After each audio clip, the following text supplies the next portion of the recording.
ابراز شادی مردم کشورهای منطقه از پاسخ کوبنده ایران به شرارت‌های رژیم جنایتکار صهیونی.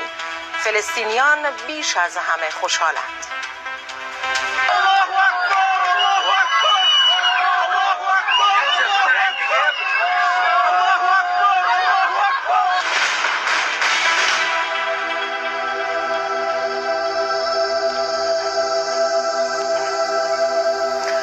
بسم الله قاسم الجبارین، اللهم صل علی محمد و آل محمد و عجل فرجهم. صبح شما به خیر بینندگان محترم.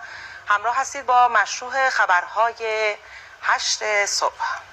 عملیات موشکی ایران علیه مواضع نظامی رژیم صهیونیستی در عمق سرزمین‌های اشغالی شادی ساکنان غزه را در پی داشت.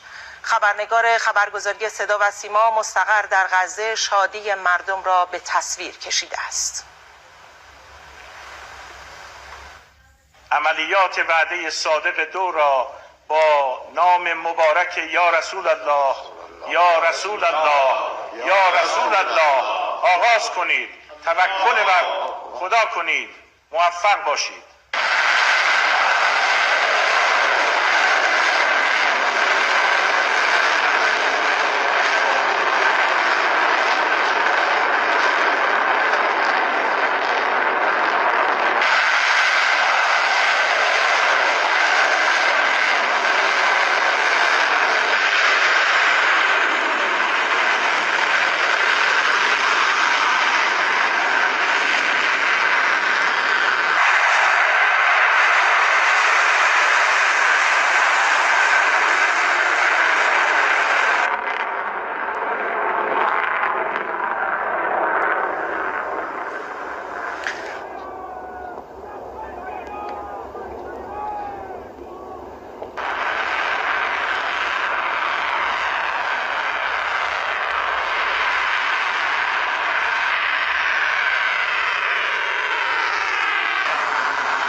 برخی از موشک‌های سپاه پاسداران تعداد زیادی از تانک‌های رژیم صهیونیستی را در منطقه نتساری منهدم کرده. سپاه پاسداران نخستین بار با موشک‌های ابرفراسوت فتاح رادار سپر دفاع موشکی هدایت کننده موشک‌های آروی 2 و 3 را منهدم کرد. همچنین سه پایگاه هوایی اصلی رژیم صهیونیستی شامل نواتیم، هاتزریم و تلنوف نزدیک تل‌آویو نیز هدف قرار گرفت.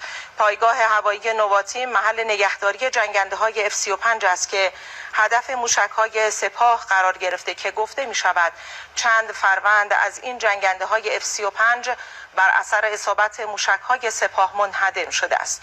پایگاه هوایی هاتزریم نیز محل نگهداری جنگنده‌های F-15 است که از آنجا برای ترور سید حسن نصرالله استفاده شد.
العزة لله. الله أكبر.